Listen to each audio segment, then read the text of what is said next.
Okay, briefly, I would like to explain you business logic flaws. Business logic flaws enable an attacker to use legitimate transactions and the flows of an application in a way that results in a negative behavior or outcome. Most common business logic problems are different from the typical security vulnerabilities in an application, such as XSS, CCRF, and the SQL injection. The challenge with business logic flaws is that they can typically be found by using scanners or other similar tools. The likelihood of business logic flaws being exploited by threat actors depended on many circumstances. However, such exploits can have serious consequences. Data validation and the use of detailed threat model can help prevent and mitigate the effects of business logic process. As we talk in the week 1 lecture, WASP offers recommendations on how to test and protect against business logic attacks. Here the link. Using this link, you can see the recommendations of WASP.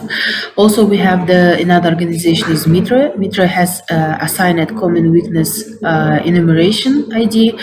The ID of this CVE is 840 to business logic errors, and you can obtain detailed information about this via this link. And that website also provides several granular examples of business logic flaws, including the following: unverified ownership, authentication bypass using an alternate path or channel, authorization bypass through user-controlled key, weak password recovery mechanism for forgotten password, incorrect ownership assignment, allocation of resources without limits or throwing, premature release of resource during expected lifetime, improper enforcement of a single unique action, improper enforcement of a behavioral workflow. Note, the Mitra website says that many business logic flaws are oriented toward business processes, application flows, and the sequences of behaviors. These are not all represented in CVE as weaknesses related to input validation, memory management, and so on. In our last lecture, we talked about SQL injection vulnerabilities, but we have another injection vulnerabilities like command injection vulnerabilities. A command injection vulnerability is an attack in which an attacker tries to execute commands that he or she is not supposed to be able to execute on a system via vulnerable application. Command injection attacks are possible when an application does not validate data supplied by the user. For example, data entered in web forms, cookies, HTTP headers, and other elements. The vulnerable system passes that the data into a system shell. With command injection, an attacker tries to send operating system commands so that the application can execute them with the privileges of the vulnerable application. It's worth to noting that command injection is not the same as code execution and code injection, which involve exploiting a buffer overflow or similar vulnerability. Command injection against web applications is not as popular as it used to be because modern application frameworks have better defenses against these attacks. But we should know about these kind of vulnerabilities.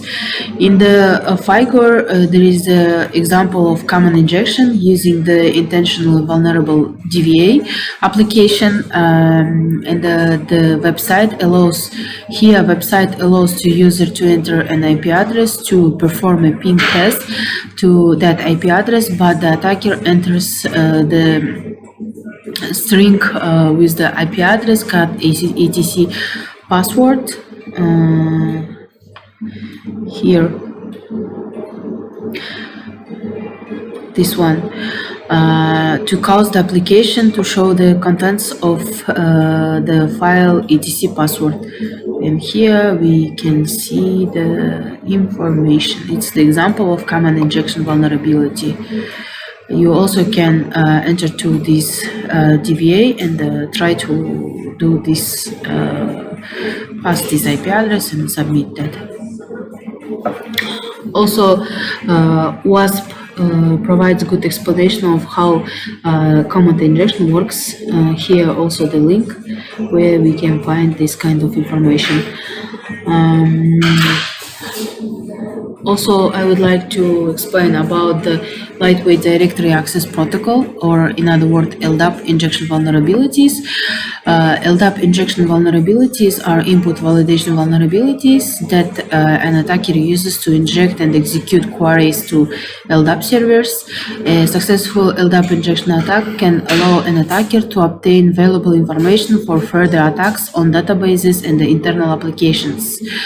It's worth noting that LDAP is an open application protocol that many organizations use to access and maintain directory services in a network. The LDAP protocol is defined in RFC 4511. Similar to SQL injection and other injection attacks, LDAP injection attacks leverage vulnerabilities that occur when an application inserts unsanitized user input, that is, input that is not validated, directly into an LDAP statement. By sending crafted LDAP packets, attackers can cause the LDAP server to execute a variety of queries and other LDAP statements. LDAP injection vulnerabilities could, for example, allow an attacker to modify the LDAP tree and modify business critical information. There are two general types of LDAP injection attacks. It's authentication bypass. The most basic LDAP injection attacks are launched to bypass password and credential checking and information disclosure. An attacker could inject crafted LDAP packets to list all resources in an organization's directory and perform reconnaissance. Here the LAP, but we are doing the LAP in the Portswigger.